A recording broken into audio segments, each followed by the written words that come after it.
Hey, listening to Commander Cookout Podcast, episode 196. I'm Brando. I'm here with Ryan, and we're going to continue the arc of the good vibes by talking about a deck that's a Mexican standoff. Now, hit our theme song!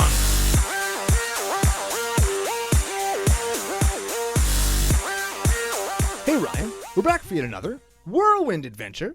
How you doing? Good. What is going down? Whole ton is going down. We're back for yet another Good Vibes episode. We're going to talk about another listener-submitted deck that proved that CCONation is, in fact, worldwide. The nation is bigger than a multinational. It's like in what's that show with the robots who are big that fight each other? Not Transformers though. Gundam, where they have like. I was going to say Pacific Rim, not to be confused with Pacific Rim Job. Do not Google that. No, don't. Oh, man, I never even thought of that. That'd be salty. Gross. Extra. Yeah, it's like when you have like a girl who has black lipstick on and then it kind of, because she's eating or drinking and it kind of goes off and then her mouth kind of looks like a butthole. Not interested in any of those things. Huh. Well, I mean, give or take. We've also got some patrons to thank. We got some good vibes to share. We got lots coming up. But before we do any of that, we have to thank our official... Easy for me to say. We have to thank our official sponsors, FusionGamingOnline.com. They're your source for all your gaming needs. Oh, baby. They are. We talked on the pre-show, CCO pre-show. You can sub on YouTube. You can watch this on YouTube. So if that's you, welcome. If you're a new sub, thank you for being here. Appreciate it greatly. You made an order using CCO Fusion 5 promo code? Yeah, I got my first single from Fusion Gaming. I'm very excited. I got one of those cool blood moons from the Double Masters. Buy your singles, avoid the packs. I have video evidence that that you can just get fucking rolled. That's it, like on Brando Does Stuff. Link always in the show notes to our solo channels. Brando got rolled. It wasn't his box, it was our friend Donnie's. Oh, thank goodness. Yes. Man. F you, Donnie, at this point for giving you such a bad box? Absolutely. That could have been way better. Although I don't know if it's a misprint because you've seen a few of the quality things from and I mean, whatever, that is what it is. I think all the low quality stuff has been coming out of Jumpstart packs. But let's lump them all together because there's been a few where like the tap symbol on the filter lands has been the wrong one. Like you get a Gruul filter land with an Azorius. That's not tap. real, is it? Yeah. I've seen a bunch of them. Oh. On whether or not they're real, I've seen a bunch of pictures of them online. So I've been led to believe that that's a thing. But I got a Wrath of God that doesn't have the circle on it. It's just got a really foily spot where the white circle should be. Yeah.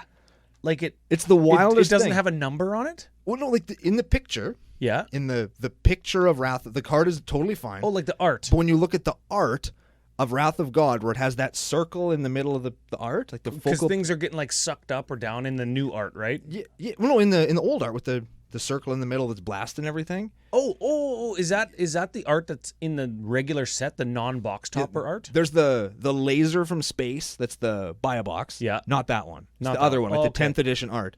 And the circle that's normally white isn't there.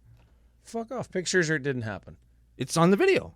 I look at it for a long time. I'm amazed by it. You can really only see that part at the bottom while the guys are getting the shit blown out of them. Well, it's crazy. Get this. You can watch that on Brando Does Stuff on YouTube. You can also get at CCO Podcast, at CCO Brando. Find a picture of it or get a picture of it on at CCO Brando Twitter. We'll tweet it out, see if anybody's got anything similar. Yeah, that'd be neat. I'm excited to see. Because there's been some weird stuff. Like they don't have the... There's nothing special. I love that kind of... I'm part of like oddity and signed cards, alter groups, all kinds of stuff on Facebook, and I love seeing some of the weird shit. Like there's just... When you buy a box of VIP Double Masters, it comes in a plain... The packs are boxes, and the boxes come in a box, but when you buy a box, you get 4 boxes, and the box of the boxes is just a plain cardboard box, so you think you got a case. Fuck, can you imagine if you ordered your VIP box toppers on Amazon instead of from Fusion Gaming? Oh my God. It would be like Amazon The Gathering, Boxing The Gathering. Oh, dude, there'd be so many boxes. Not to be confused with boxing matches on the CCO YouTube channel. You got some of those coming up, Some of those. Oh, I'm editing one that is just got the best sick rip at the end. Somebody chugs their drink. It's going to be fun. It's going to be a good time. It's going to be fun. You said something about a Mexican standoff. You said we've got some patrons to thank. Let's do both of those things kind of all wrapped into one little Okay. Okay, patron shoutouts. Patron shoutouts. CCO nicknames. Big thank you, big FU to new subs, new patrons at patreon.com/CCOPodcast. Yes. Discord members. Middle fingers galore. Oh yeah, I love the FU storms are my favorite part. Oh man, I was gonna call him a storm too, because literally you see, somebody joined the thing and just yeah. Anyways, so first one, we got an increased pledge. Ben Weber, Okay. longtime CCO nationalite, FU, sort of. Yes. Thanks. Also. Dude, we got some good ones. But All right. before we get to the funny nicknames, big shout out to fellow creators whose decks we've featured on CCO in the past MTG lexicon. Is it? Oh, I thought you were gonna say Max Crandell. I was like, fuck that guy. Ah, yeah. We he's don't need to just- thank him. Ugh. Did Dana Roach join the crew? No, Probably not. no, Hey. I'm not even interested. We don't play enough Manoliths to have him in the Discord. Hey. Yeah. Max Crandell is in the Discord. Yeah, he Every is. once in a while, he's like, I've been summoned when somebody tags him. And there's just a middle finger barrage. He's like, well, I guess it's my middle finger quota for the month. And he just bounces, right? But no, MTG Lexicon, we've featured their decks on Arc of the Creator. Arc of where we finished, or where we featured a bunch of other creators. So we'll have a link to their YouTube channel and their Twitch channel in the notes this week, because great guys, super good guys to follow on Twitter. They like and share a lot. They're very community oriented and self-proclaimed dive bar of MTG. They drink tequila in particular, Wow. and fucking lots of it. Well, they sound like our kind of people. I do like them. Yeah. They sound like our kind of people. I do. Yes. Yes. Yes. So, big shout out to them. Next shout out. Morgan Batten, also known as Morgan the Stick. Baton is French for stick. Oh, I was gonna say, like, is that irony or like another language thing? Because I know that baton is stick. It's stick, yeah. Why would he go with stick instead of baton? When we're going with stick. Oh, I understand. I thought that like he had his You know nickname. the nickname? I thought that was a nickname he gave himself, and I was like, now we're gonna have to give him a fucking real nickname. Ah, no, not this week. Morgan the Stick. Twiggy. The options are yours. Got there. Any what is it, a synonym? Different word but means the same thing? There's a bunch of them, but I'm not gonna say them all here. Anything but the synonym is the correct Yep. word? Yeah. Any synonym of stick. Log. I like that one. You're giving him too much credit. Giving him too much credit. That's why I thought stick or twig would be good. Yeah. Anyways, Splinter. that makes him sound cool. Sliver. That sounds cool It too. makes him sound like he's got a neck beard now. All right. Big shout out. FU, thank you to Morgan the Stick Batten. That's like Morgan Stick. I love it. Also acceptable. Last one of the week. Michael Conch. Like conch. Like a conch shell? You hold that up to your ear and you hear the ocean. I was kind of thinking like Gaunch. Like Gotch? Also Underpants? Yeah, Michael Underpants? More underpants. I feel like we already have several Michael Underpantses in the nation. Well, but then Michael should Michael stop Underpants the second. Also good. Oh, I like that. Yeah.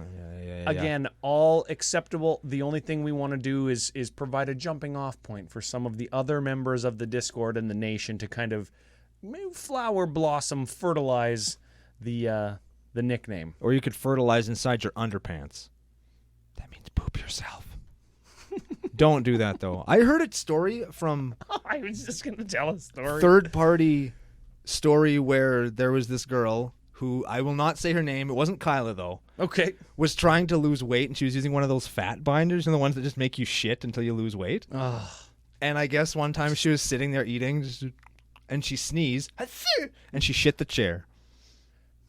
It's like when Stewie... She sneezed out of both like ends on at the same Family time. Guy, like season 1 or 2, when Stewie poops out all those octopus eggs or whatever, and he just like his head hits the ceiling because so many octopuses come up the back of him.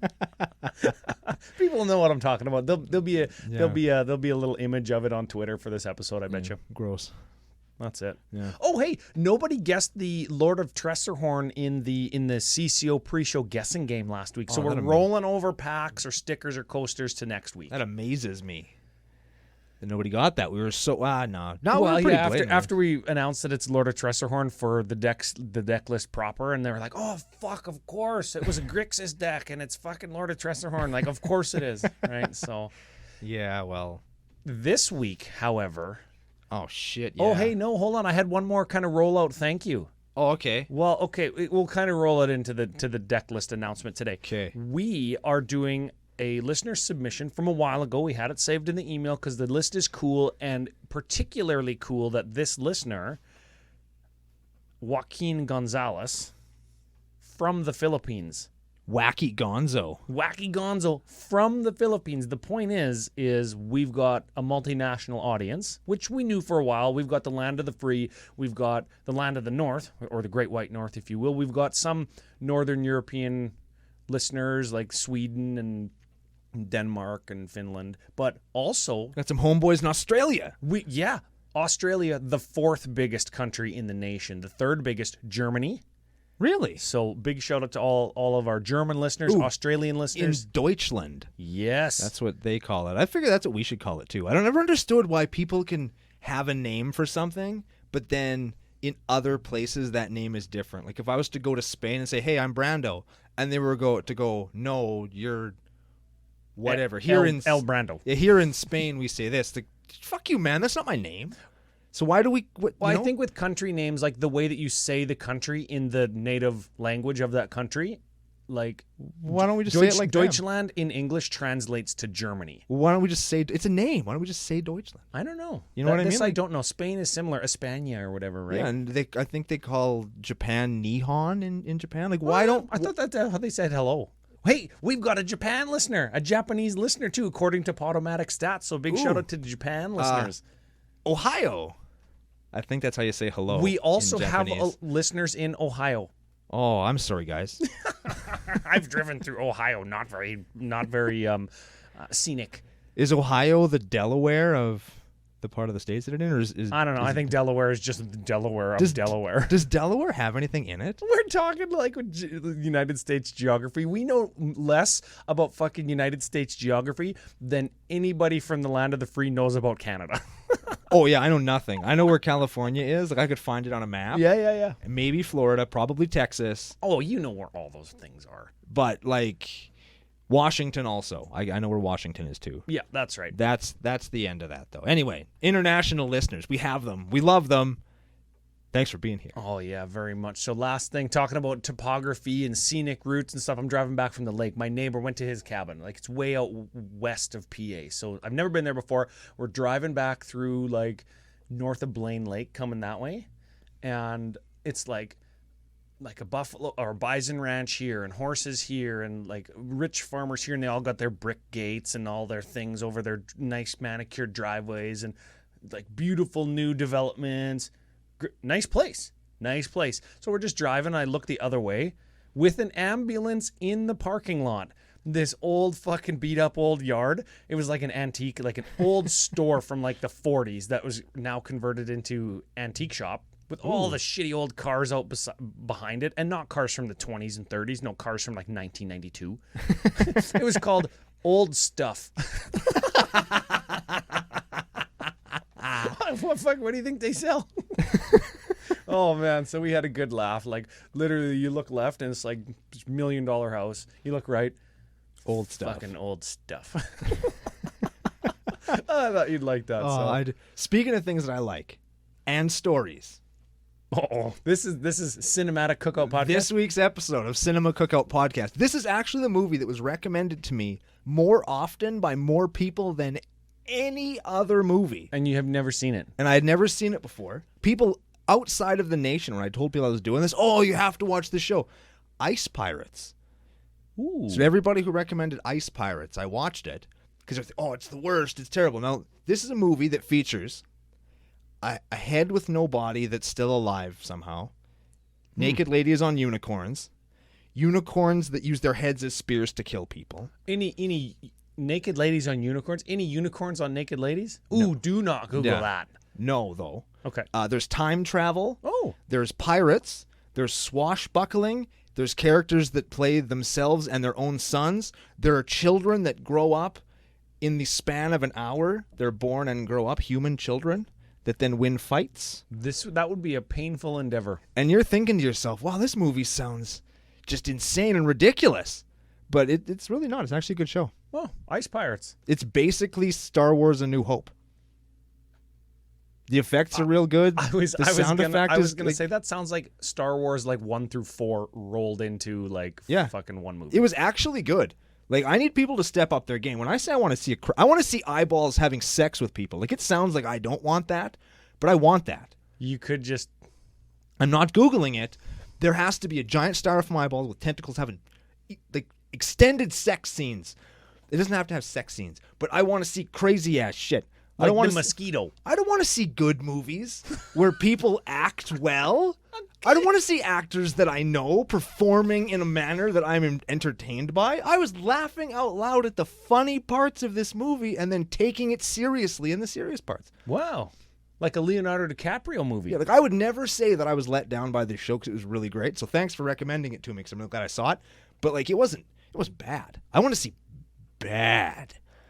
Well, speaking of bad, but that's actually good. Oh, but king bad. of the segue. We've got a card that takes its root in Kamigawa of all places, but this isn't, as per this pre-show hint, this isn't Spirit Tribal. Nor is it Shrine Tribal, which would come from the same place. But it is 5-color. Ah, shit. Yeah, and it is O-Kagachi Vengeful Kami. If you're watching this on YouTube where you click through on the Twitter or Facebook links, you would have seen the thumbnail to know that. But if you're listening just like in your car or whatever, you are like 17 minutes in and still haven't fucking heard who the commander is. So give it a read. We are doing Itchy Vengeful Undies. Itchy-gachi. I like Vengeful it. Undies. That sounds like a movie you would watch. Absolutely. Recommend it if you know where I can find it. Not recommended. Not recommended. RevengeCrabs.com. They are not the sponsor of this show. Don't go there. Don't buy their extreme package that shampoo doesn't even get rid of. Is there a story here? Nope. Vengeful Kami. Give it a read. Just thought of it. Entered my brain. Okay. All right. Itchy Vengeful Undie is a 6/6 flying trampler for Wooburg and 1. Whenever it deals combat damage to a player, if that player attacked you during his or her last turn, exile target non-land permanent that player controls. So it deals combat damage to somebody who attacked us on their last turn, and we just get to mess up their whole day. Yes. Okay, so we would maybe want to incentivize people to attack us, or that is O-Kagachi is the disincentive to make people not attack us. I think both, right? Just based on a bunch of the other stuff that's in here, we want to not get attacked, and our commander is one of the ways. We're doing I forget the word for this, where you play your game not by trying to steer other people's decisions in a particular way, but trying to put them in a position where they have no good decisions to make. Oh. Where like attacking somebody else kind of sucks, but they're incentivized to attack you because you're being a poop, but they don't want to attack you because you're going to get them with Gitchy. You're going to give them the itch. Right? You're going to give them the itchies. So it's a thing.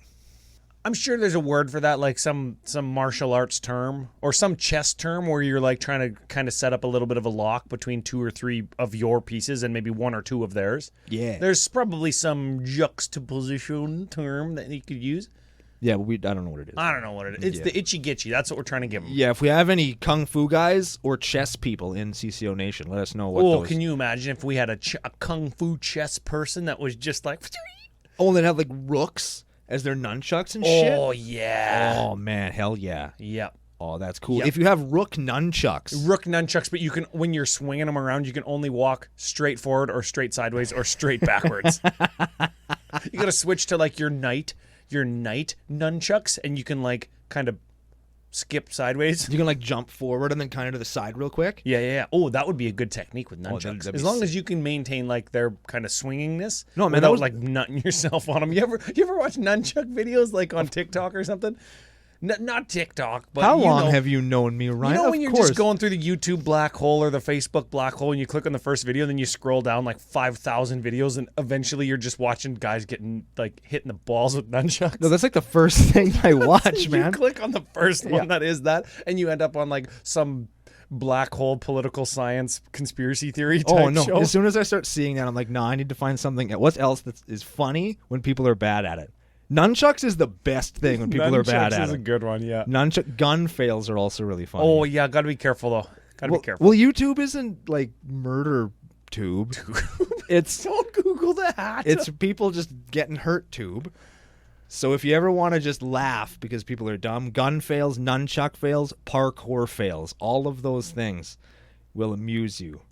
Unless you don't like seeing people fall downstairs, because all of those videos feature people falling downstairs. I'm not a huge fan of watching people get hurt. I think that's one of my things. I don't like watching that. It makes me like, ugh. Oh, I definitely do not. I'm like, oh, you did something dumb and you got wrecked. Don't you think, like, doesn't it remind you of like a time that you got hurt? No, because all your fucking injuries have been head injuries and you don't remember. Exactly. Precisely. Wear helmets, kids. Be safe. Yeah. That's Take good care when you're doing something dangerous. Yep. Don't get the itchy gitchy. Where are we going to start today? Because we don't have custom categories. This deck was submitted before we started asking for that, so we're going to kind of raw dog it a little bit. Do we want to get some of like the main stuff out of the way? I think we start with sorceries. Yeah, that I was just thinking. Sorceries that too. and instants, because there's not very many. We'll get them out of the way to set kind of the tone. Right? And they all kind of sort of do regular stuff. Clump these first few because our boy Ian has a lot of cards to get through today. Yeah, we got Circuitous Route. We got Collective Voyage, Cultivate, Explosive Veg, Dana Road baby. Special, Farseek, Kodama's Reach, and Rampant Growth. Those are our sorcery ramp package. We also have a Bloom Tender and a Burnished Heart and a Rites of Flourishing. We can count Rites of Flourishing, right? It gets you an extra card and you can play an extra, like draw an extra card, play an extra land. Yep. We can count that. I do. And if we're incentivizing people not to attack us, we kind of just point at Rites of Flourishing and say, hey, don't attack me. Oh, 100%. I play that on turn 3. I'm like, hey, let's nobody attack Brando because I'm helping out. And it always works. That's part of the meta. Because you got to be a real douchebag to attack into somebody who taps out for Rites of Flourishing. Rites of Flourishing. I am going to say stop playing Collective Voyage. I'm going to say this to everybody. This is the join forces when you pay X and then everybody searches for X, right? Everybody pays X, and in most cases, everybody gets to use all the land they got before you do, and usually somebody's either just going to win or pull way ahead or just wreck you. Yep. Or like players like Caster and then player 2-3 behind Caster pay into it, and then player 4 is just like, oh fuck no. I'll get 9 land for nothing. Exactly. Right? Yeah, it's really weird, right? It's one of those cards that just it never works out the way you want it to. You know what? In a deck like this or in a casual game, sometimes it's okay to just everybody dump all in just to kind of make the game happen. If like Cat's going to get out of the bag with this deck, this is kind of a Battle Cruiser classic EDH deck. If that's the case and everybody's on that, like go all in on Collective Voyage, everybody, or like make the caster pay green and everybody just search for a land. You know, everybody just gets one. Yeah, that's fine too.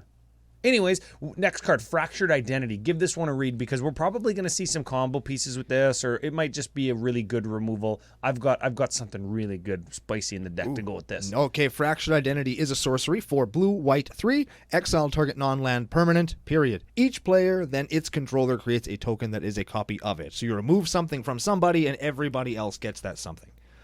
Okay. So maybe we could remove one of our things that somebody else might not want.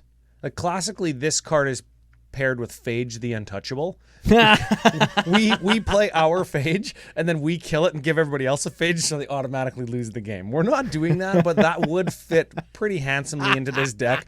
Besides this being a 5-color deck and Phage wanting black, black, black, black. Black, black. Yeah. Black. Holy smokes. Yeah. So Fractured Identity, cool removal spell. Almost feels a little bit like a Decimate where you can, or like an opposite Decimate, right? Just wait until we hit the enchantment section and you'll see why this feels a little bit like Decimate. Oh, I've got all kinds of thoughts on the fucking I'm looking at the card that I want to cast it on that's right there. one of the reasons I picked the deck today, because I know that you love that card and I love the next card. But let's get through the instants and sorceries first. Okay, Urza's Ruinous Blast is the last sorcery. Oh, baby. Legendary sorcery, so you got to have a legendary creature or planeswalker to cast it, right? Yep. Exile all non-legendary permanents. Then you... Yeah. Non-land permanents. Was that... What did I say? All non-legendary permanents. Oh, that'd be a fucking cool. That'd be a good spell. Non-land permanents. Okay. That aren't legendary. See, Yeah. I knew it. But you said non-legendary permanents, not non-land permanents. Oh, dang. Okay, my bad. Okay, so we were actually playing a whole bunch of legendary creatures in this and some legendary artifacts. So this card isn't going to affect us very much. Yeah. So this is going to be one of the most powerful, just in terms of like board effect, one of the most powerful cards in the deck. Which it always is when it goes into... Any deck that plays it, it's going to be the best. Yeah, legendary creature deck or planeswalker deck, right? All right. Instance, we have an Arcane Denial. That's a counterspell, draw some cards. Cool. Domineering Will. That is a 4-drop instant, blue 3. Target player gains control of up to 3 target non-attacking creatures until end of turn. Untap those creatures and they block this turn if able.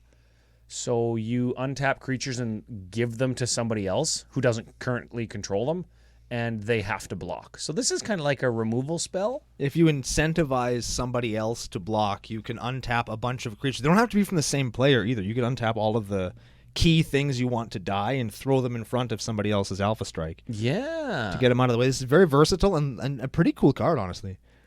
Oh, and it says they block if able. So if you attacked me... and I have an O-Kagachi on the battlefield, so you attacked me, then it comes my turn, and you've got 3 blockers. I Domineering Will your blockers to F.U. Smitty, but I attack you with O-Kagachi. Those creatures can't block because I'm not attacking the controller of those creatures, and then I just dust one of your permanents with O-Kagachi. Well, you could also Domineering Will them to yourself and then use them for something. I could sacrifice them or tap them, or if they've got some kind of something they do. Yeah, you could attack with them. You could do all kinds of things with them. Okay. Well, maybe for political purposes, I give them to somebody else because I can't attack with them because it doesn't give them haste, right? I guess not. But if they were already around and they didn't need haste, it could be a thing. If they didn't need haste for whatever reason, yeah, okay. All right. Or we're playing a card that fucking just gives them haste. Getting there. All right, we got Gather Specimens. I like this one too. Blue 3. This is okay. Blue 3. Instant. If a creature would come into play under an opponent's control, instead it comes onto the battlefield under our control. Yeah, for the whole turn. As a replacement effect, right? Yeah. We just, instead of them getting it, it enters the battlefield under our control. So any ETB effects, we're going to get them. Yes. Ooh, baby. That's such a good card. I like who was it that played the Pegasus Storm or the Storm Herd for like 40? And I gather specimens them, so I got all the Pegasus if a instead. creature would enter the battlefield, so you just get them all until end of turn. No, you just get them all. Oh, yes, you get them all, you keep them, but... For the rest of the turn, anytime a creature would come into play, you just get them. Oh, yeah. See, I never remember how that works. I always think it's like the next creature that would enter. Oh, no. It enters for me instead. This costs fucking 6, dude. It's way better than that. So you just get, like, if somebody just goes ham with 40 Pegasus because they have 40 life. Oh, yeah, there's my 10 mana spell in white. Fucking get bent. Thanks, homie. How about Illusionist's Gambit? I feel like this is really reminiscent of Sorrow's Path, kind of the art anyways. Yeah. Anyways, it's instant for blue 2. Cast Illusionist Gambit only during declare blocker step on an opponent's turn. What the fuck is happening here? Okay. Remove all attacking creatures from combat and untap them. After this phase, there is an additional combat phase. Each of those creatures attacks that combat if able, and they can't attack us. So we're getting alpha'd. We go, no, Illusionist Gambit, untap all your shit. You get another attack step. You can't attack me, though. Go ham. So that's another couple things that we see there, the Domineering Wheel and the Illusionist Gambit, to disincentivize or to make it so we don't get attacked, in addition to O-Kagachi. Yeah. That works really good with Gitchy Itchy, too, because if they attack you and then you Gambit them, you can still swing at them next turn and get their stupid thing to teach them a lesson. Yeah. Oh, yeah, because O-Kagachi you've still been attacked. Just cares about were we attacked, yes or no. Yeah. Or did we deal damage to the player that did attack us? So they don't have to hit us. They just need to have been declared attackers. That's right. Yeah, I like that. Last instant is Mirror Weave. You give this one a read. I don't know what this card's doing in this deck. Each other creature becomes a copy of target non-legendary creature until end of turn. For Azorius, Hybrid 2. Yes. So what does that do? In this deck, I don't know. Does it just make it such that things die easier? I don't know. I honestly don't know. Is it a pet card? I'm looking at the creature suite right now, and it's... I don't know. I honestly don't know what that's in here for. Maybe it's a metagame call. Maybe he's got somebody that plays lots of like giant Smashiel Drazies or something. Yeah. And you can like take their one big thing and turn it into your... I don't know. Okay. Yeah. Well, at CCO Podcast, at CCO Brando, if you listen to the deck tech and then want to get at us at what it does or what it could do in the deck or what other people have used it for in the past. Maybe he's got a buddy that loves to play Kami of the Crescent Moon. So when he's sitting over there with this like monster stack of cards that are creatures, he goes untap, upkeep, and then before his draw step, he turns all the dudes into Kami of the Crescent butt crack so he can draw like 10 cards. No, because it's got to be a target non-legendary creature. Oh yeah, fuck. Never mind. What if you mirror weave a mutate pile? Does it all turn into the mutate pile? Yes, it does. Oh, baby, yeah. Okay, I've got my 10 shitty plant tokens, but I got this one non-legendary mutate pile. Die? Does Mirrorweave turn into like the Azorius Overrun when you have a big creature? Could be. I think it does. It could, yeah. Turn everything into a Baneslayer Angel. Oh, baby, you're getting plus whatever, flying, protection from dragons and demons. That other stuff that it does. Yeah, Lifelink. All the other shit all right, that okay. does. Sure, so let's look at the enchantments here before we get too far into everything else. And some of these we're going to be able to clump, but let's cover those first two because we already hinted at them. Okay, I'm super pumped about this one. I really want to give one to everybody in Hive Mind. All right, give it a read. Oh, everybody hates me for saying I want to give one to everybody. It is an enchantment for blue 5. Whenever a player casts an instant or sorcery spell, each other player copies that spell. Each of those players may choose new copies for the copy, or new targets for the copy. Ooh, baby. So whenever anybody casts an instant or sorcery, we get to copy it for each opponent. Right. And well, each opponent gets a copy it. of Yeah, it. so if we cast a Rampant Growth, everybody gets to get one. So Collective Voyage is like the same as Rampant Growth, provided we have Hive Mind. Sure. Okay. Yeah. Hive Mind with Fractured Identity. All kinds of things are going to be dying, but then all kinds of things are going to be entering the battlefield again. Yeah. That's why it's like Decimate. I'll get that. You'll get a copy. You get that thing. I'll get a copy. You get that thing. You get that thing. And then we all get that thing back. So everybody's kind of decide what they don't want their opponents to fucking have. And that could be one of the reasons you said this is like a Mexican standoff. Well, I mean, nobody wants to remove you. Like, nobody's going to path your guy because then you'll path their guy. And then somebody else will path their other guy. And then somebody will path their guy. Or if you're playing a bunch of... What's that thing where your dude dies and you get spirits instead? What about this? What if somebody casts something with a Hive Mind out and somebody else Arcane Denials it, and everybody gets a copy of Arcane Denial and just piles it on, and then one guy gets to draw like 10 cards? Is that good or bad? Well, it's probably bad. It's great for that guy that just got wrecked. Oh, no, it's really good because we're playing a Nekuzar in this deck. That is awesome. Okay. Hive Mind is incredible. I like seeing that card. Even if it's kind of bad, I do like it. Even though it does create game states that are totally fucking awful. It does. It's fun. Yeah. I like it. If you're playing in the right group, that's a great Hive card. Mind mixed with Eye of the Storm, mixed with all the other Chaos cards, right? Yeah. Like that's the deck. That isn't what this deck is. No, that's not what we're doing. And that's not where I would play it. I did it once, never again. Next up is Mass Hysteria. That is red enchantment. All creatures get haste. That's the one that I really like because it changes the rules of Magic in such a way that it's just like nobody can plan to attack or block. It's just like you drop your guy, he's fucking swinging. That's happening. Yeah. How about Mind's Dilation? Ooh, baby. It's a wall of text. Whenever an opponent casts their first spell, that player exiles the top card of their library. If it's a non-land card, we cast it without paying its mana cost. Yeah. So you cast a spell, I get something for free. You cast a spell, I get something for free. That's why it costs 7. Yeah. And is a mythic. Yep. How about Oath of Druids? Oh, so we're playing Oath of Druids and Oath of Lieges. That's right. So they both operate in the same way. So I'll read Oath of Druids, I guess. At the beginning of each player's upkeep, that player chooses target player who controls more creatures than we do, and then we get to search for a creature put onto the battlefield. Yeah. And No. You reveal to a creature off the top. Oh, yes, that's right. And then you bin the non-creatures and the creature goes into play. And everybody gets to do that each turn. As long as somebody has more creatures than them. Yes, as long as you don't have the most creatures. And Oath of Lieges is essentially the same, except you search for a land. A basic land comes into play untapped. And it's just if somebody has more land than you can. Yeah, Oath of get Lieges is like the poor person's land tax. I But don't- you only get one land.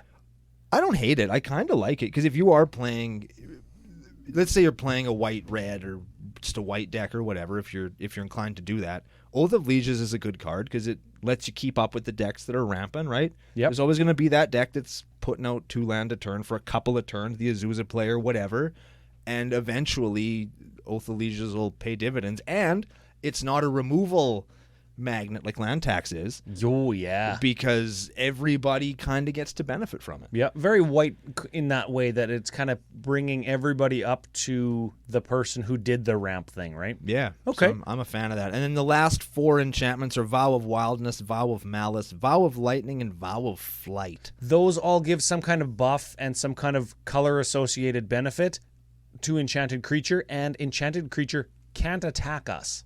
Yes, they get bigger, they get an ability, they can't attack us. Yes, but we can enchant our creatures if we want to beat in on somebody else. Correct. Like with O-Kagachi has flying, for example. We give our guy +3 in trample. We don't care that he can't attack us. Correct. So see you later. Yeah. And there's also a Smothering Tithe, but we all know what Smothering Tithe does. Yeah. Draw a card, we get a thing if they don't pay 2, right?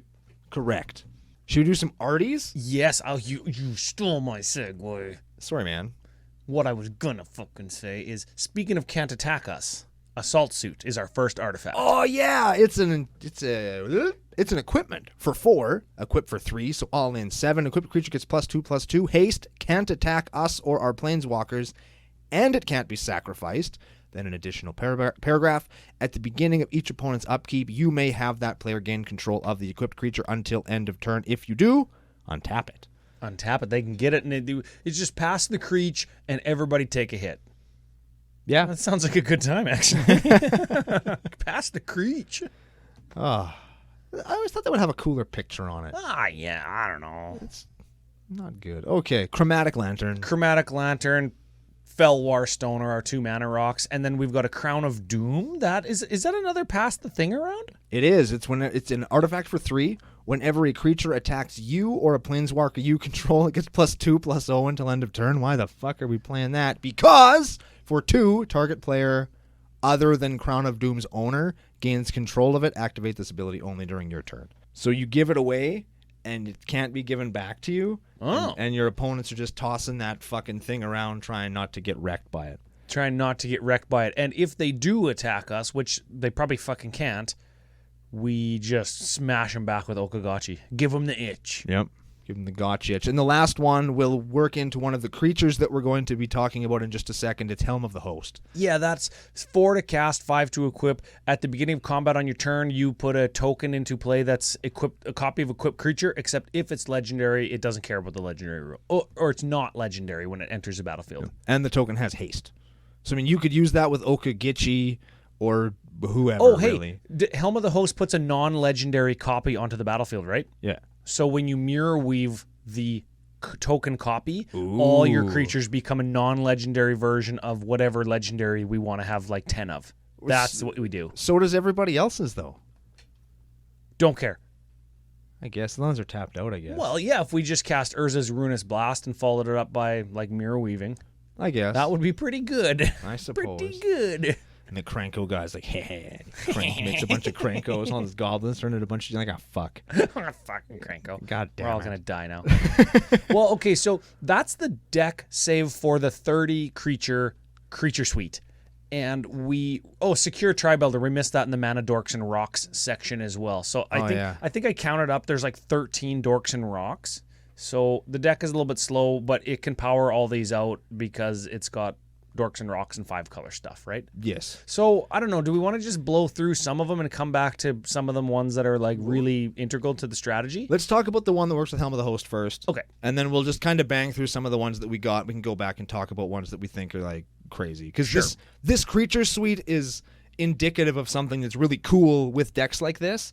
And we'll just run through a few of them, and then we'll talk about what's cool about it. Yeah, and in the budget section, I want to come back to the legendary creatures in particular, too, because they're like, expensive, but there's some stuff that we got to say about that for sure. All right. Give Aurelia, the War Leader, a read. She is a Flying Vigilance Haste 3/4 for white, red, 2. Whenever she attacks for the first time each turn, you untap all creatures you control, and then you get an additional combat after that combat is over. So equip her with Helm of the Host. She's got haste, so if you have like lots of mana, say you've got your 5 mana and you have your Bloom Tender, so you just Bloom Tender all the mana you need because you have 5 mana colors. Yeah. Equip Helm of the Host. When the first Aurelia attacks, you get an extra combat phase after this one. But because you've done combat, Helm of the Host gave you a copy of Aurelia, and because it has haste, it can attack on that following combat phase. You're going to get another Aurelia from your Helm of the Host, and you're going to be able to get another combat phase from your second Aurelia. Then the next combat phase, you're going to get another combat phase from your third one, then your fourth one. Then you can take infinite combats. Yeah. And if you have infinite combats, that usually means you're going to win. If it doesn't, though, and you're attacking, let's say, the O-Kagachi player because they attacked you last time because they thought that you might try and win, you can just destroy every single one of their permanents before you fucking kill them. Yeah, it's a thing.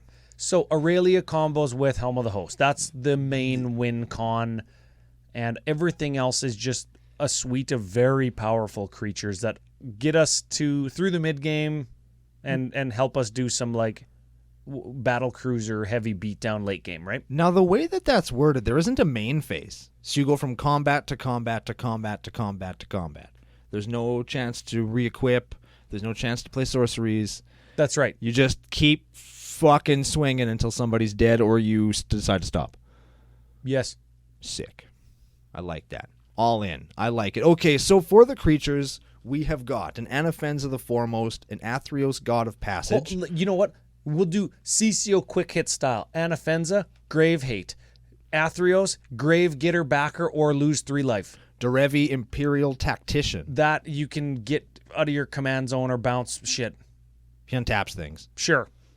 Dragonlord Dramoka. Can't cast spells on... Your opponents can't cast spells on our turn. Yes, it's also a Flying Beater. Edric, Spymaster of Trest. Hit other people, draw cards. Hit me, draw no cards. Gahiji, Honored One. Hit other people, your guys get bigger. Hit me, your guys don't get bigger. Goblin Spymaster. Goblin Spymaster. Each player gets a dude that makes all their dudes have to attack. And remember, everybody's incentivized to attack, not us.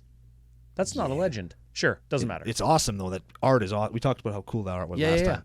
Grenzo, Havoc Raiser. Ooh. Whenever something we control deals combat damage or whenever Grenzo deals combat damage? Whenever a creature we control. We goad target creature. So we can goad a bunch of creatures. That means they have to attack next turn and not us. Yes, you can also exile the top card of their library and you can play it. Don't care. Mind you, we could play anything because we got 5 colors, right? Yeah, that's what I use it for in Krenko. Yeah, it's card advantage. Yeah, and you can pay mana as if it's any color too. So don't be thinking, I'm playing mono red. I don't have colors to play all your shit. Nah, fuck that. Grenzo doesn't give a shit. Oh, Grenzo doesn't even care for 5 color. Yeah. I like goading when you can goad like if I goad Smitty and he attacks you and he's at 6, I just kill him. Yeah. That's also kind of good. You know what else kills people when they're not at 6, but makes them probably wish they were dead because they're at 6? Yep. Heartless Hidetsugu. Oh, yeah. Legendary. You tap him, he deals damage to everybody equal to half their life. Oh, that's pretty cool with Helm of the Host a couple times, eh? How about Kambal, Consul of Allocation? Non-creature spells make you lose 2, I gain 2. Kami of the Crescent Moon. Draw a card during... Everybody draws an extra card. I bet you he's on the toilet.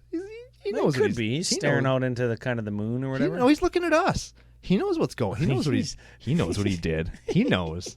He knows. How about Ceranos, God of Storms? Keranos, God of Storms and abs. He has almost as many abs as I do. Oh yeah, well combined. I mean, Me and you combined, I don't think every Magic card has as many abs as us combined. Not a chance. You draw a non-land, he deals damage. You draw a land, he deals not damage. I don't know. He does a bunch of shit. He's indestructible. He's a 6/5 beater. He does all kinds of... Oh, shit, I can never say this. Sineo Santiro of Miletus. How come every K is an S to you? Because it is. Because shut up, that's why. On each of our turns, we get the choice. Play an extra land or draw a card, or we get to play an extra land and draw a card, and everybody else gets to play a land or draw a card. No, it's the beginning of each end step. You draw a card, and then each player can play a land or draw a card. I feel like it's better for other people sometimes. No, because we get to do both. They get to do one of those things. Oh, each player. There we go. There it is. Each player. We get to do both. They get to choose. So it's a card draw land thing. It's kind of like Rites of Flourishing, but they get the choice. Sure. Yeah. How about this dink smack in Ludovac Necroalchemist? What the hell? I didn't think we'd ever talk about this asshole again. Yeah, I don't even know what he does. If somebody other than us took damage, they get to draw a card. It's got to be close, right? At the beginning of each player's end step, that player can draw a card if a player other than you, meaning the controllers of Ludovac, lost life. Oh, yeah. You motioned like we're both the controller of Ludovic. I got it. Yeah. So attack each other. Fucking I'll draw cards. Or you got, I don't know. You can draw. How about Triple H himself? We talked about him earlier. Oh, yeah. WrestleMania, what, 33? Sure. WrestleMania, Nekuzar the Mind, whatever. You've just fucking dogpile somebody with Arcane Denial and Hive Mind. And you just make them like take 20. and then you fucking Heartless Hitotsugu them. And then you hit them for 6 and they're dead.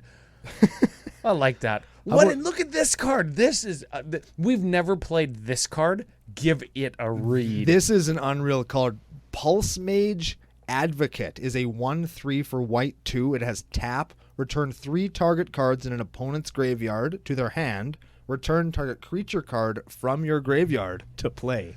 So we get a creature onto the battlefield. Yeah. They get 3 cards into hand. Yeah. But we can get whatever we want, like repeatedly. Yeah. That is just a fucking bad card that's good. Isn't it? Welcome to CCONation. I want to play that in the deck that does that Massacre Worm thing where I kill all their land, and then I can start playing this to keep Massacre Worming them and giving their land back. Yep. I like that. Because I'm an asshole. I like that. How do you make their land? Natural affinity. Oh or no, whatever. I was thinking how do you get their land all back onto the battlefield? But no, you just do it like every turn. You sacrifice your Massacre Worm, and then after they've played land, maybe Kamal Fist of Krosa would do it too. Oh, you want to play a land? Well, I'll turn that into a creature. I'll give you some of your old shitty land back that you can play next turn. I'll get my Massacre Worm back with my Pulse Mage Advocate. Get the old Helm of the Host on Pulse Mage Advocate just in case somebody decides to kill it. Oh, good thing I have another one.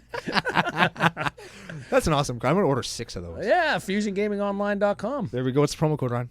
CCO Fusion 5 for 5% off all of your Magic the Gathering singles. Got there. We got a Queen Marchesa. Could do something haste, get a thing. I don't know. She's good. Something with dethrone, right? Yes. Sure. Yeah. Rohan of the Fomori. What the fuck? It has to attack, and it attacks at random, but it's a 7/7 for 4. You just stick all the vows on it. Oh, you know what we didn't do? Like I said we were going to do? Eh.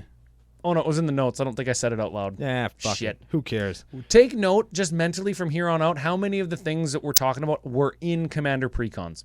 Fuck, there's not very many of them. Oh, there's lots of them. Well, I know, but there's only a couple creatures left. Let's just go. Rurik Thar the Unbowed. That's my CEDH commander. Play a non-creature, takes 6 damage. Fuck yeah. Vigilance Reach. Sakashima the Imposter. It's a clone that keeps its own name, so it does the same thing as Helm of the Host, but you can bounce it to your hand. Fuck yeah. Samut, Voice of Dissent. 3/4 Flash, Vigilance, Haste, Double Strike. Other creatures have haste, so that's cool. And you can untap target. You can untap other creatures with it. Yeah. Fuck, that was hard. Sahili, Voice of Plenty.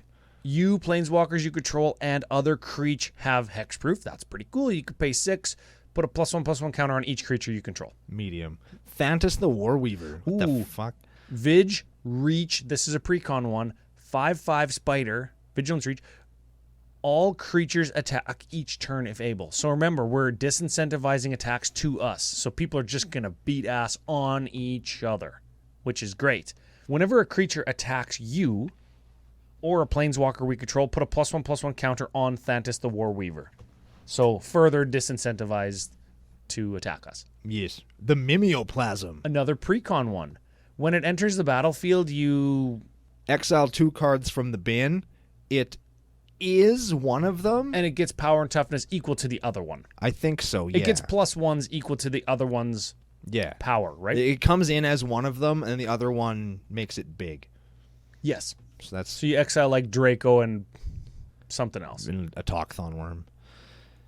Xantia Sleeper Agent. You enters the battlefield under an opponent's control and has to attack but can't attack us. And then its controller draws a card and loses 2 life when somebody pays 3. Anybody can pay that ability. Neat. I like that. Last one is Yidris Maelstrom Wielder. Wielder, yeah. This is every color except white, trample, 5/4. When it deals combat damage to a player. Cards in our hand get Cascade. Oh, yeah, cards in your hand get Cascade. That's how it works. That's right. I had to read it again. So, yeah, it's too bad it doesn't give cards you cast Cascade, right? Fuck, Because that'd be ridiculous. Just cast your commander for 6 and you get anything in the deck. Yeah, but cards in our hand have Cascade. And there's lots of high drops that we would cascade into something small, which is awesome. Or you'd cast something big and get something else big. Very powerful card. Yes, very, very good. So the thing that we were talking about earlier is that's just a whole bunch of cards that just are either in the junk binder or they come out of Commander Precons. You have most of these, and you can basically take any creature you want and just kind of throw it in there. Yeah. Like the War Weaver one is pretty important. I would suggest that the Pulse Mage Advocate is very good, but you don't have War to. Leader, not War Weaver. War Weaver, sorry. War Leader. War Leader, War What the Weaver. They're both good. War Leader is good with the thing, Yeah. the helmet, and War Weaver is making people attack. So both of them things are, that we want to do. both yeah. are things that we're trying to do in the deck. But other than that, they just are sort of guys that are there. Yeah, so I'll hit you with some of the numbers. Get this. Cost of the deck, $372. But out of the 30 creatures, a ton of them, let's say half, are available in Commander Precons. And that's why these Commander Precons are good things to buy to bolster a collection, or if you're new, or if you just buy all 5 of them every year and just kind of like do whatever with them. You can now build a deck like this. And the mana base follows suit in that it just has a bunch of tap tri-lands that could be upgraded to triomes or fetch lands, or fetch lands and triomes, because that would be awesome. That would be probably the best case. Yeah. Shock lands, but the mana base in this deck is like,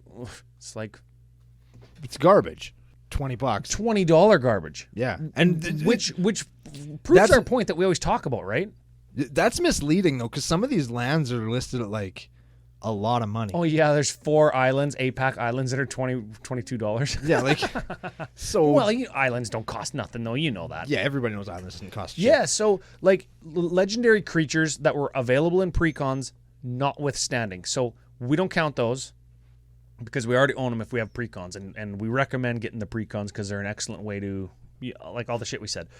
If you take out a Bloom Tender, you could put in the one from Eldraine, the 2-color Bloom Tender that costs 3 mana. Something Elder. Fabro Elder? Fabro Elder does the same thing, but 1 mana slower. I don't think you're going to care about that because the deck isn't trying to break any land speed records. And instead of the $33 Bloom Tender, you get the $1 Fabro Elder. You know what you could do, too, if you don't want to play either of those cards? Mm-hmm. You could stop being a punk-ass bitch and play a Brash Taunter. Because nothing stops you from getting attacked like a Brash Taunter. As long as he's untapped, you can block with him. Right? And he'll just wreck wholesale ass. And you've got a Derevi to untap him. Oh, yeah. baby. You could be fighting stuff all day long. Mirror weave him. There we go. There it is. Shit, yeah, Yeah, dude. I That's like that. That is the shit. I do like that for show. I was going to say, we forgot there's an Ashiok in here for Grave Hate and anti-tutor stuff, right? Forgot that. It's good. Smothering Tithe, there's no Soul Ring in here. And if you have precons, again, you've got Soul Rings. Yep. So there's another $18. Chromatic Lantern. I think it was in Commander 2016. Sure, it's a $10 card. If you've got precons, you've got Commander Sphere, which does the same thing kind of at face value if you have tri-lands. Sure. Yeah, I guess. Yeah, okay. Chromatic Lantern's pretty good in here, though. I think so, When too. you have a ball sack mana base like this, you want a Chromatic Lantern or a Prismatic Vista if you hate money. Yes. but both of those would be good. Yeah, well, this is the budget section. We're trying to not spend money, right? Well, if you took those out, like those four most expensive cards I mentioned, $310, and again, you're going to have a ton of the stuff like the Circuitous Route, Collective Voyage, Explosive Veg, Farseek, all Commander Precon stuff, right? All shit that you're just going to have, or Yep. people will have, and they'll Crown give of it to you. Doom, Fel Warstone, Assault Suit. Like, I'm looking at all of those cards were Commander cards, right? Yes, I believe so. Yeah, they are. Yep. Every damn one of them. So that's it. Strengths and weaknesses. What do you think? We'll get through this, and I think the strength is that it's like you've said a bunch of times. It's a classic battle cruiser commander deck, and it's one of those ones that you hear a couple of bozos like us talk about it, and you like the idea.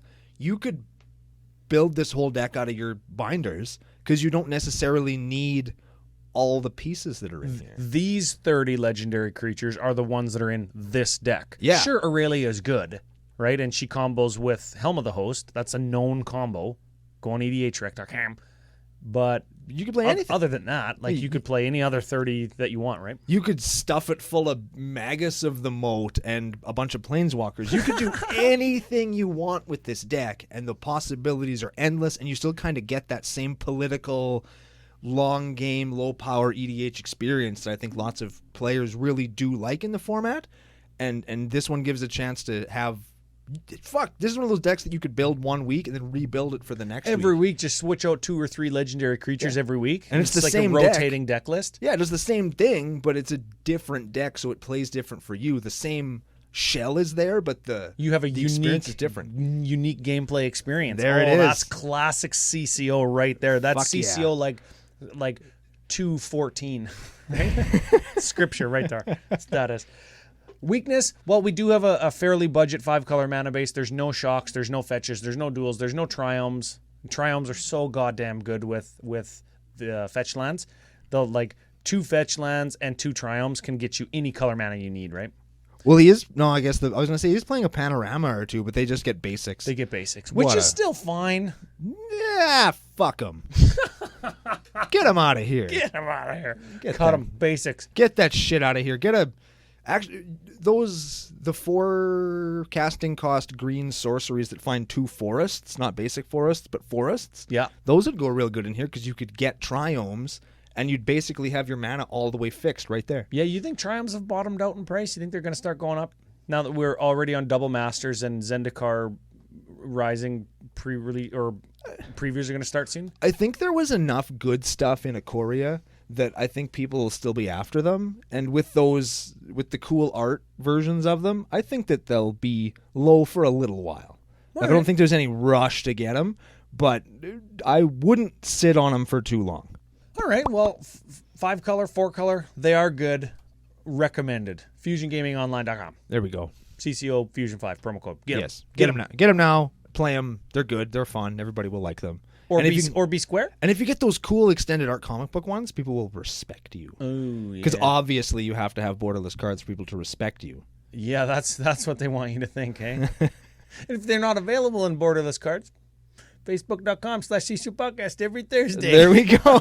There it is. We got there. Fucking got there. Oh, man. King of the promos, king of the segues. It's all there. Oh, Get them or shit. be square, as I say, right? Yes. Let's move over to the old spice calculator. Spice calculator. Because we have a spicy nug, if you will. And I will. And I absolutely will. So O-Kagachi, the Itchy Gitchy, Yeah, Itchy Gitchy, the Vengeful Undy. is 19th on EDHREC.com's page for 5-color commandees. That puts him right above our boy Sliver Hivelord, King of Mutate, and right below Corona, the False God, Queen of decks that I fucking want to build but never did.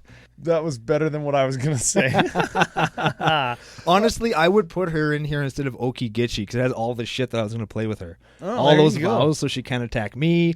I'd play some changelings so that when whatever creature type they pick with Corona, my guys get bigger. Yeah. Aw, Okay. yeah. Well, that sounds like a future CCO deck. Commander Cookout at gmail.com. If you want, or the preferred deck list channel. If you're a patron, you can get your Corona decks in there too.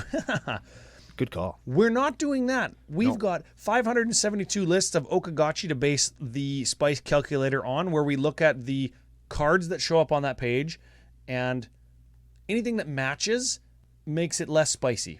Yes. And today we only have 12 matches. Holy shit. Out of like the 140 cards on that page, only 12 of them match the cards that we're playing in this deck. And I'll bet you they were all sorceries. Yeah, they were like the land ones and Smothering Tithe and like all the mana fixing Burnished stuff. Heart or whatever, right? Yeah. So, okay. No tutors in the deck. O-Kagachi could play some tutors, and legendary creature decks want like the Time of Needs and stuff, right? Oh, yeah. And the Sisei Weatherlight Captains and stuff, right? You could play one of those two and not change your spice rating. There it is. Because everybody gets one. Get this. Average CMC, 3.66. What? That's getting pretty high. That's actually way lower than I thought it was going to be. You thought it was going to be like 8. Well, yeah. Okay. Yeah, I did. Well, we punch it all in. Gather specimens. Yeah, that's it. Punch it all into the spice calculator. You get a spice rating, 67.2. Whoa! That is a gooder. That is spicy as hell. That's good. That is good. That's at that time I got cayenne pepper in my eye the other day when I was eating nachos. Oh, man. Oh, I had so much beer and nachos yesterday for like the 3rd day in a row. Woke up today, I was real thirsty. It's probably the nachos. Did you drink more beer? Is that? To quench my thirst? Yeah. Should have. But I was driving, had to be responsible. Okay, very important. Do not drink and drive, kids. That is truth. Yes. More scripture. CCO scripture. There's like 3 things that we don't do here. One of them is build bad decks. One of them is drink and drive. What was the other one? The other one is have a unique gameplay experience every time. But those are things we don't do? No, those are things that we do. Well, we don't drink and drive. We don't drink and drive, though. We don't. It's not a double negative, Ryan. Learn your grammar. If we don't, then that means we do. Oh. But we don't. We do not do that. Yeah, that's right. That makes perfect sense. Okay. I might have had beers with lunch, okay? Give me a break. Oh, yeah, that is great. Give me a break. That is great. That is rich. Well, you know what? Big thank you to Joaquin Gonzalez. I hope we're saying that right. Wacky Gonzo. Wacky, yeah, is that what we called him? That's what I'm calling him. Gitchy Gonzo. That's good, too. Love it. From the Philippines, big part of the nation, as it were. We've got lots of downloads from the Philippines, according to our stats tracker. I don't know. Maybe it's a click farm. I can't assume that. Maybe it's all itchy gitchy. Maybe he really likes the show. He listens to each episode like 100 times. He downloads it onto all of his friends' phones just in case they... Yeah. He sets it as their ringtone and then he calls them. Oh, hey, you're listening to Commander Cookout Podcast. What the fuck? How come he's calling me again? Yeah. That's the best way to share the show, actually. Just break into your friend's house, steal their phone just for a minute, download every episode of Commander Cookout Podcast, and like put it as a ringtone. Each episode has their own ringtone to every contact in their phone. Oh. And then give it back to them, and then just like call them and all their friends to also call them, so they just get blown up on their phone. Just wait for the birthday. And then when people start texting him happy birthday, all of our episodes will start playing at once on their phone. Holy CCOception. Phone just fucking blows up. Middle fingers are flying through the air. Beer splashing everywhere. Nachos and cayenne pepper getting in people's fucking eyeballs. Oh, yeah. Oh. And the eyeballs crawl out of the head and go tentacles, start having sex with people. You thought that you had a good idea designed for a playmat. No. I want somebody's phone blowing up and middle fingers and nachos and beer flying out and stabbing into people's heads. I don't know, man. I still think a T-Rex with a rocket launcher that shoots jetpack wearing sharks with nunchucks is still pretty cool. Yeah, but the nunchucks have to be hitting guys into their balls. Of course. Yes. Where else would the shark hit them? There's no ties in CCONation to sharks, though. You just like sharks. We have to have something that means something. And middle fingers stabbing you in your eyeballs. That's true. That is important to us. Well, the shark could have a middle finger tattooed on its forehead. Instead of laser beams, he's got fucking middle finger beams. We could just have hands instead of flippers, and the hands are giving middle fingers. This is getting better and better. Oh, this is getting better. I guess at CCO Podcast, at CCO Brando, and or the Altered Art channel in Discord, if you have ideas like this, we can make it happen. The future is now. Fusion said they wanted to partner with merch. There it is. Boy, we're going to make them regret that, hey? Yep, and I'm certainly not putting any words in their mouth, but you said. Give us a final thought of the day. Oh man, if that wasn't it, like, give us another one. I'll give the very last one. Big thanks to just wait. Utterly disappoint us when you fall short on giving us a new final thought of the day after fucking that one. Oh, I will not fall short because I'm not going to set myself up for failure. I'm just going to thank brand new sponsor FusionGamingOnline.com. They are your online source for all your gaming needs.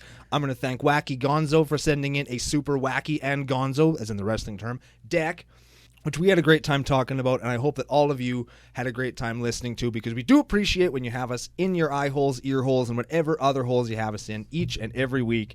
And we will be back next week with another episode of Commander Cookout Podcast. Hit our theme song!